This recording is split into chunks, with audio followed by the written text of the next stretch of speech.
गुरुर्ब्रह्मा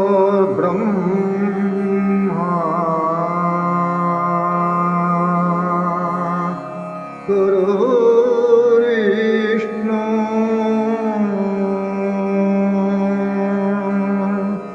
गुरुर्देवो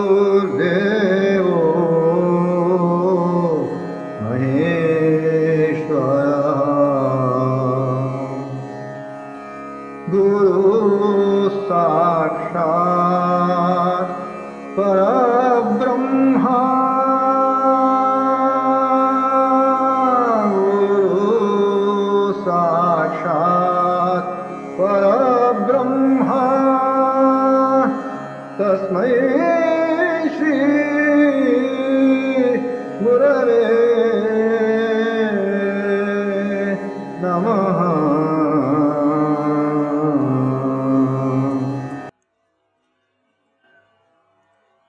We are studying Kant's metaphysics, which is his theory of knowledge also. How do we get knowledge? That is the simple problem. I told you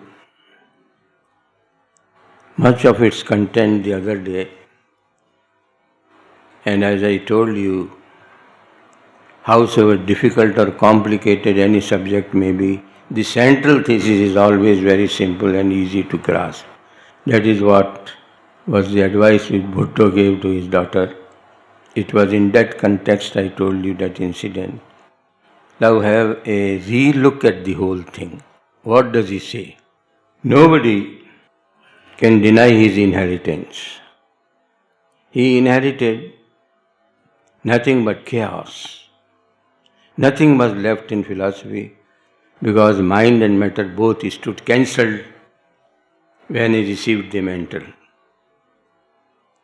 Berkeley had destroyed matter entirely. Primary qualities belong to the object according to John Locke, and secondary qualities also according to Berkeley belong to the perceiver. Only primary qualities he conceded, Locke. Berkeley rejected that also, meaning there is no matter. Apart from the qualities, you don't know anything. When Berkeley was propounding his philosophy, someone pointed out to him, have you ever experienced your finger under the stroke of a hammer?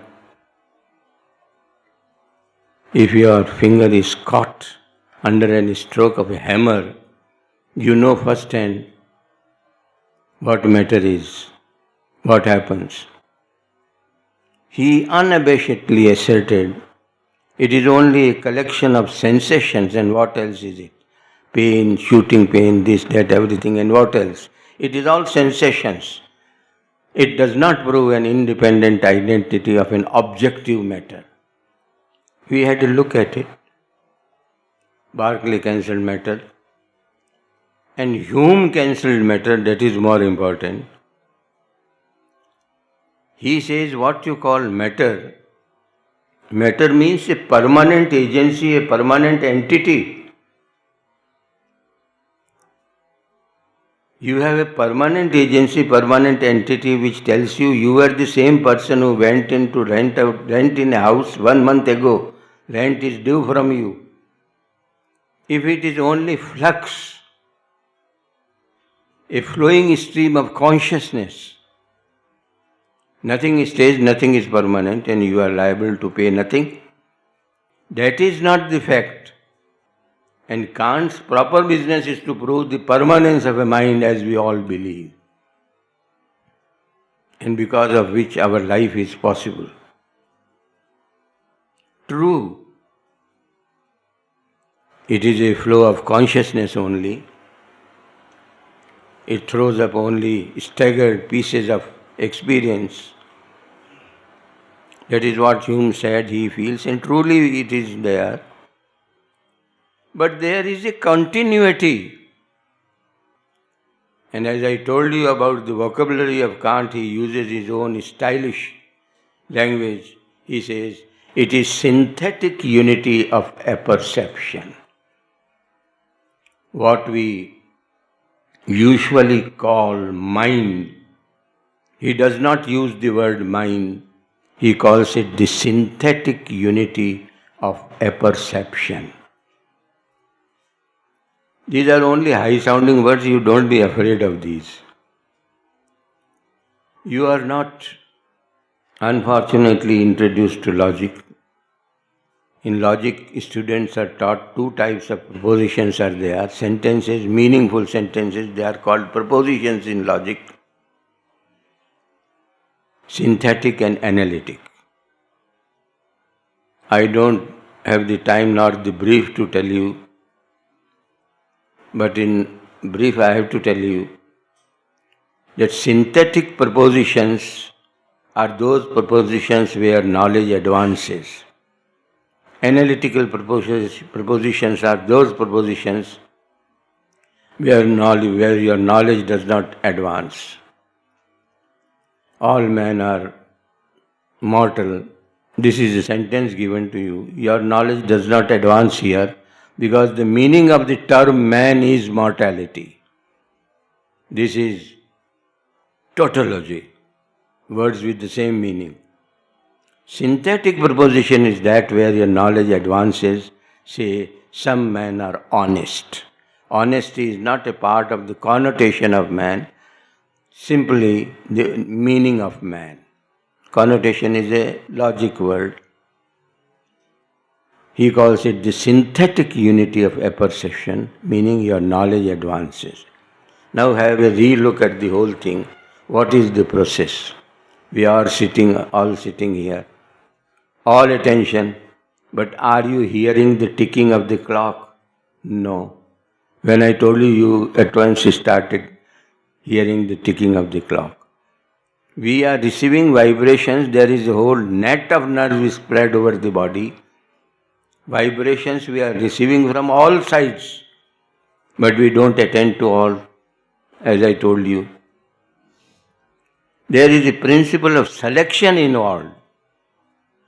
That only which we want to listen to, we listen. Others we do not. Selection, who makes selection? The sense cannot make selection. Sense can at most give you raw material, but there must be some agency to act upon this raw material. Very simple, nothing can be simpler than this, and it is so close to common sense. This, as I told you, the postman takes the letters to the post office and deals with them. The pigeon boxes, the pigeon almirahs are given to him. He does not manufacture. You don't ask the postman to manufacture pigeonholes so that he can put the letters. No, it is given to him. The almirahs are there, he has only to put. The almirahs, which Kant stylishly calls the categories of space and time and causality, are already there. They are in the mind already.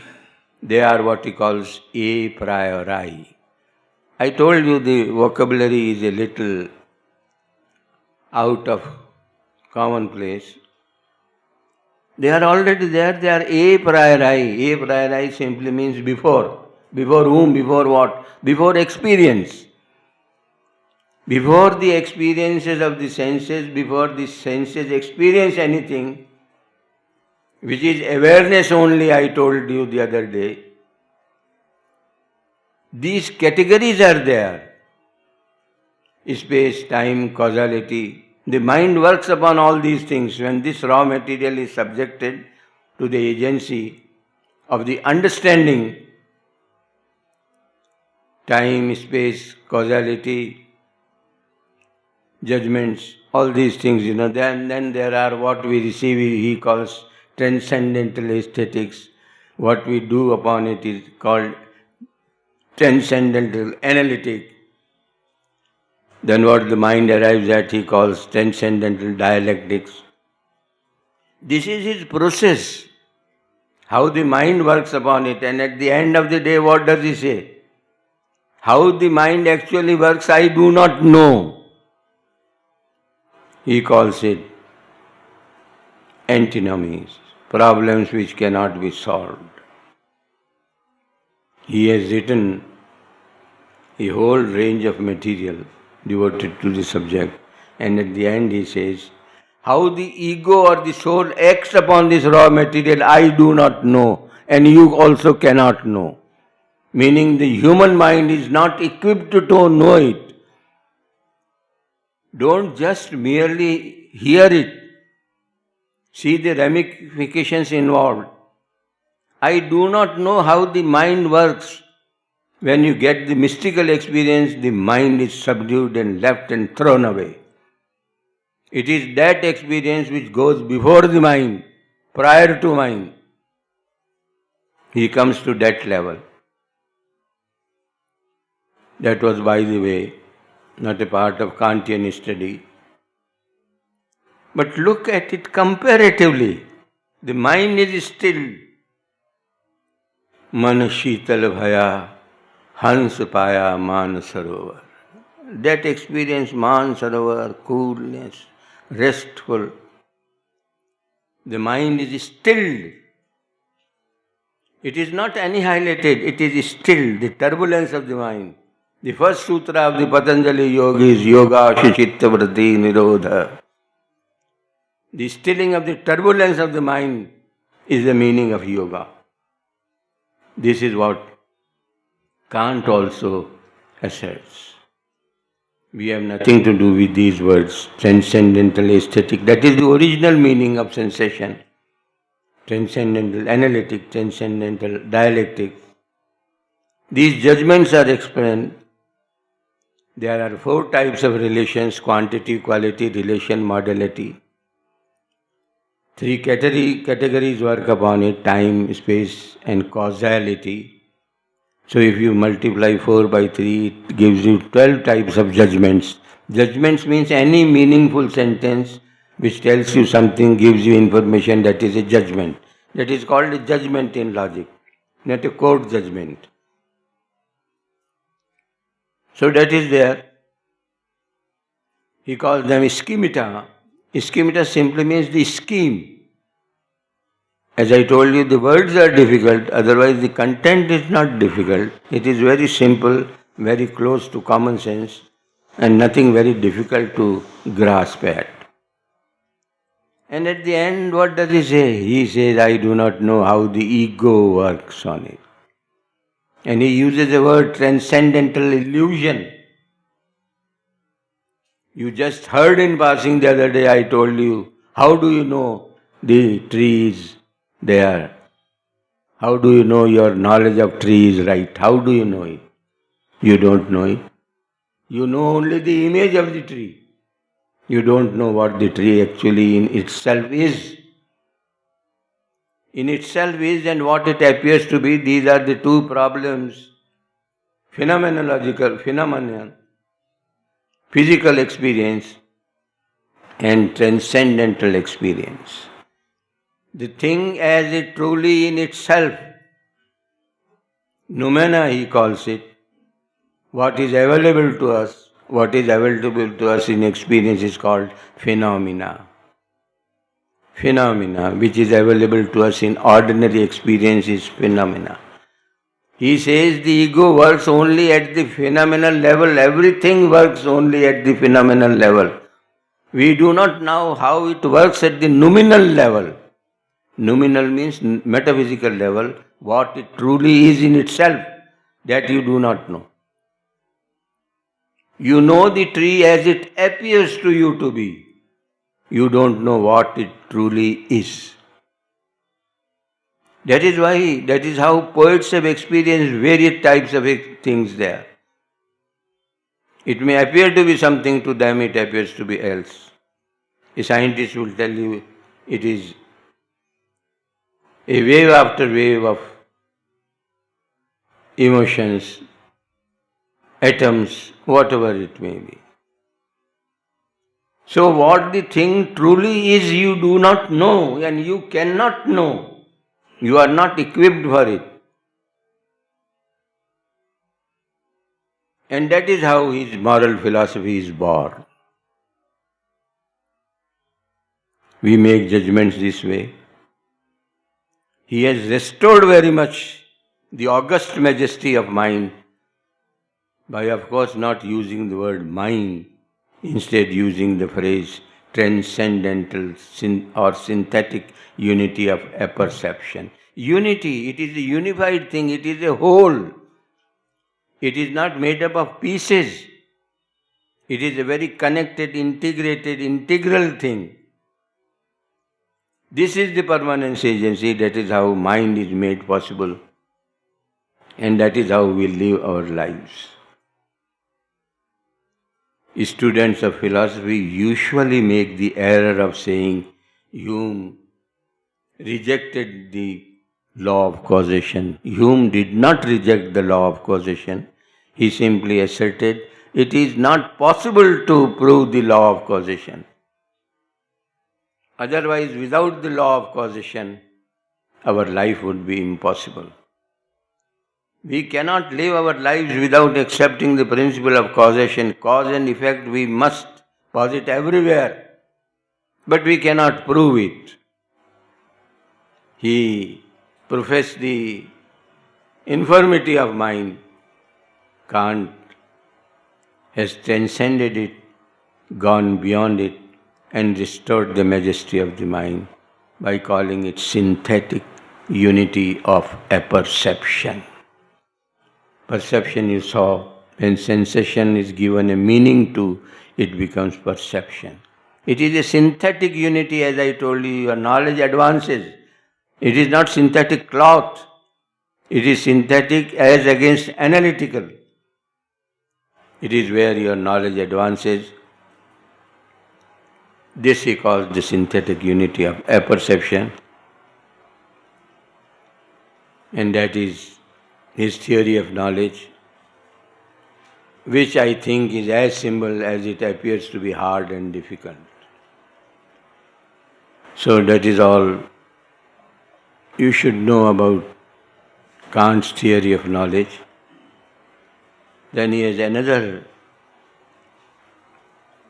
dimension also, his ethical system, his moral philosophy. His ethical system is not part of Western philosophy anywhere. It is taught under a different paper. It is a different paper by itself.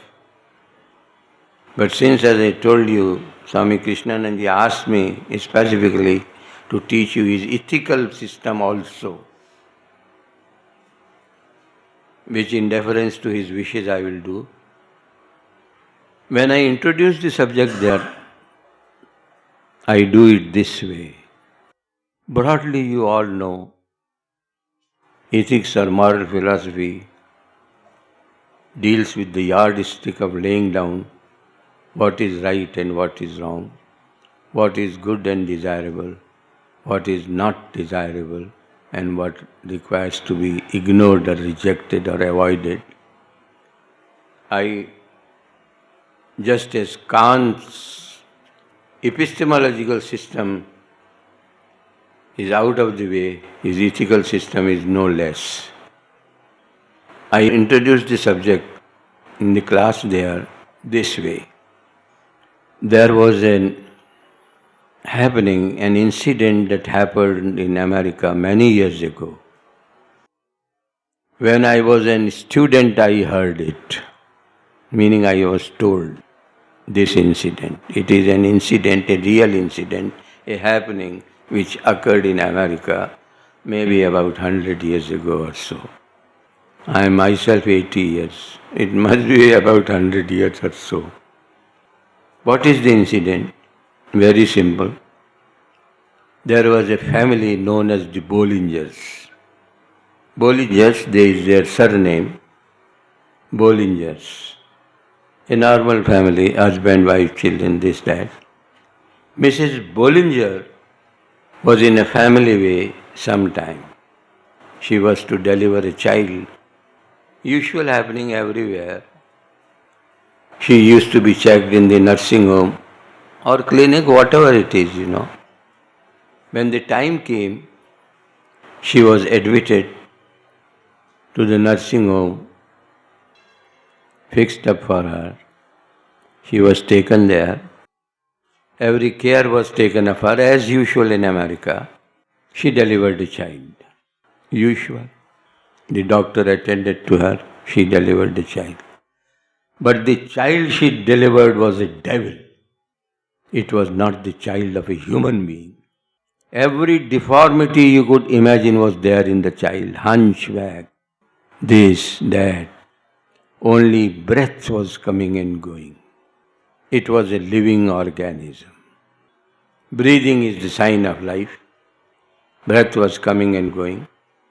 There was some minor obstruction in her breathing, in his breathing also. Minor obstruction. An operation was required to be performed, and the doctor ordered her assistants to prepare the table for the operation. She retired to her attic. Must be engrossed in thought. After a while, the nurse came and called the doctor for the job. The operation table was ready. The child was taken there on the table for the operation to be performed. The doctor had a second look at the child, and somehow she decided not to perform the operation. She did not perform the operation, and as a result, she knew it very well, the child died. And that was the end of the story, but not so. They maintain very honest, meticulous records. Cause of death in that column, she entered her own medical term for the operation, which was not performed.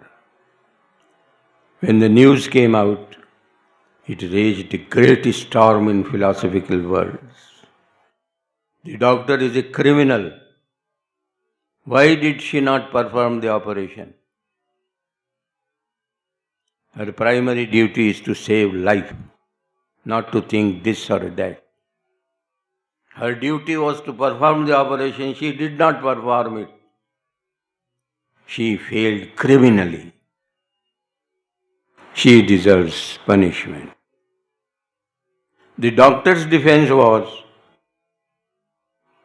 she had a look at the child and immediately realized, as in intuition, that the child would be a curse and a source of suffering and grief to every man who ever looked at it, to the family, in the neighborhood, to the nation, even on the human race.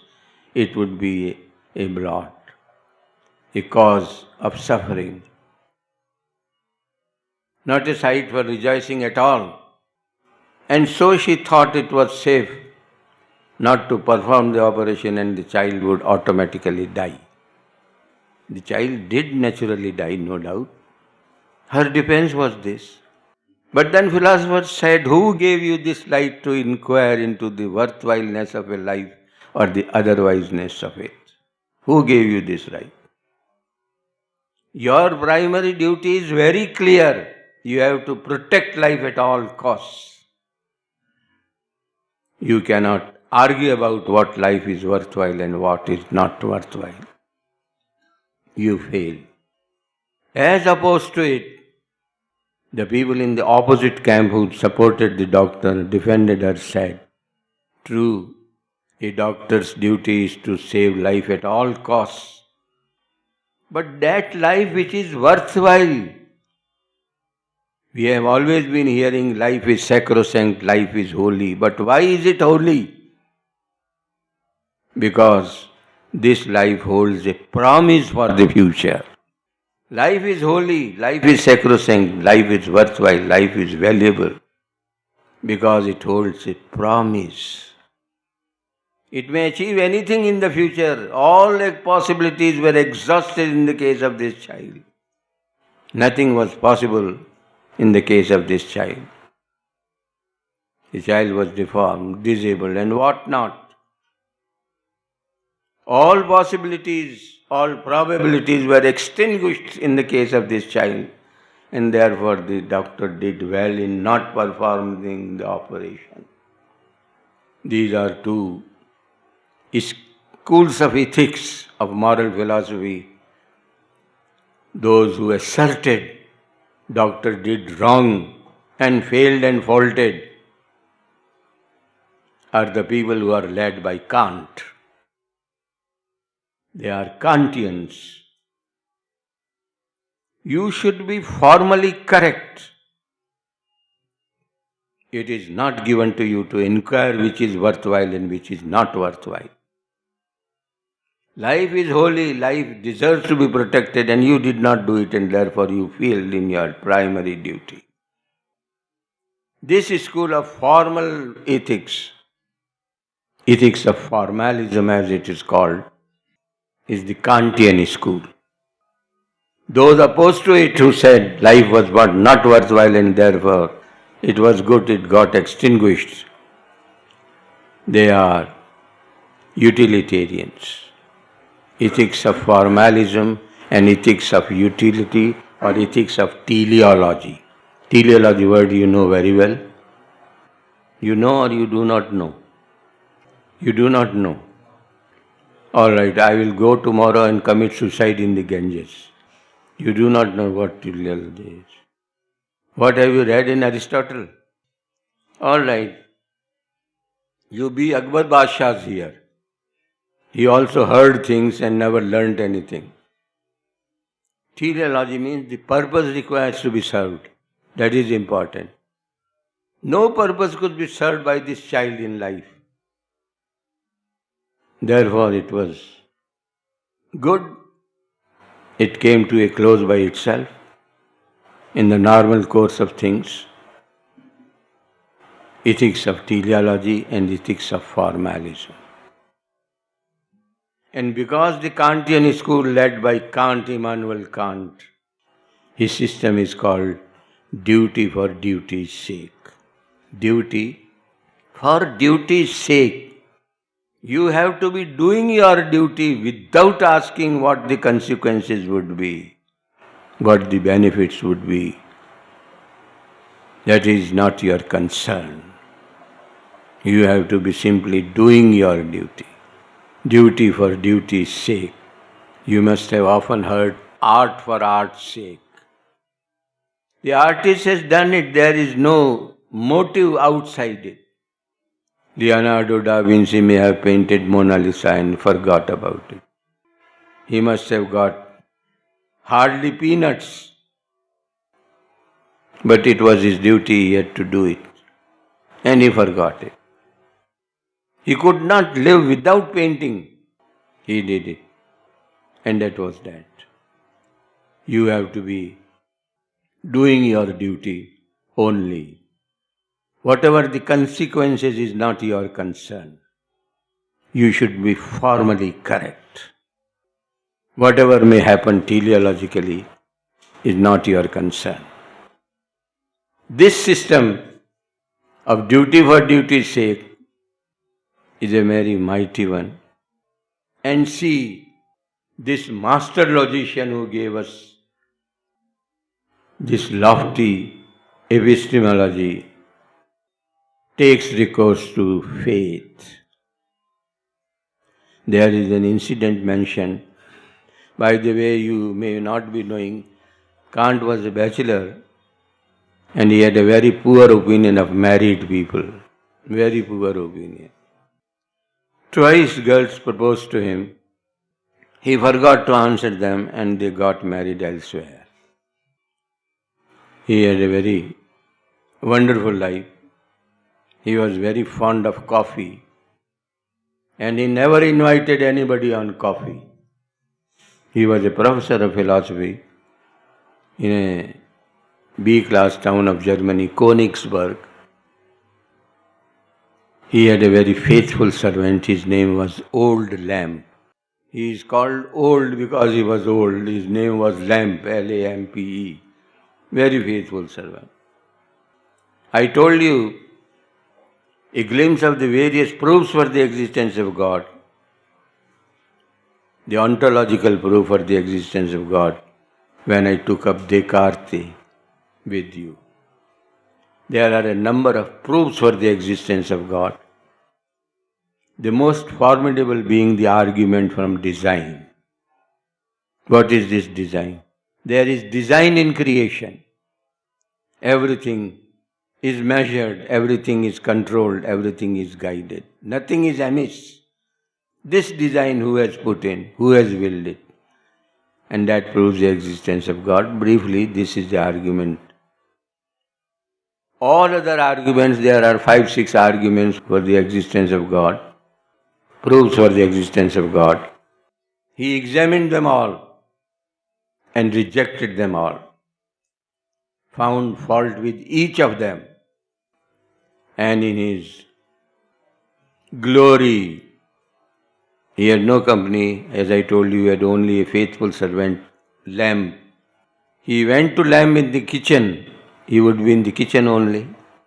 He went to lamb in the kitchen and told him, "See, lamb, I have today demolished the biggest myth of the world, the hoax the world has been forced to live with." He was a poor servant. What could he make out of what Kant told him? He asked him, "Master, what is it you tell me I cannot make out?" He told him, "There is no God, I have proved it. It is only crafty people who have invented the idea of God so that they can grind their own eggs. There is no God. It is a fable only, it is a fiction only, a figment of imagination, an instrument of exploitation," and this and that, whatever he could say, he told him. Poor thing, he could not make out anything still, and he asked him, "Master, what is it? Tell me in detail, I cannot understand what you say."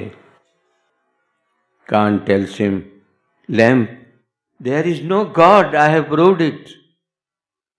Lamb says, with tears welled up in his eyes, "Master, if there is no God, what is the use of living after all?"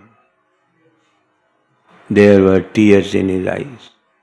Kant says he saw tears in Lamb's eyes and realized immediately there is bound to be God. Because if there is no God, this man cannot be happy. He is a virtuous man and he has a right to happiness, and therefore there is God. See, what he rejected on reason, he founded on faith. God has a very central place in his ethical system, though it is faith only which proves the existence of God. In his epistemology also, at the top he says, "I do not know how the ego actually works. It is faith only." That is how he created God. There are 3 axioms. Axioms meaning truths which you have accepted for granted. Axioms are in geometry. Each one of us must have read geometry at the school level. Axioms. Freedom of the will. Freedom of the will. Immortality of soul. God as the moral governor. The first axiom is freedom of the will. Unless you are free in doing what you did, you cannot be held responsible for it. I pull up a revolver on your head and ask you to do a thing and you do it, you are not answerable for it because you are no more a free agent. You must have at least an alternative to do. The doctor had an alternative to do. She could do the operation as well. She chose not to do it. There was freedom of will. You have the freedom of will to come to the class. You also have the freedom not to come to the class. Ordinarily, this is your moral action. unless you have freedom of the will, you cannot be held morally answerable for what you do. At least one more alternative to what you did. That is freedom of the will. Take your own case. The doctor did not perform the operation. She had the freedom to do it also. That makes it a moral situation. Immortality of the soul.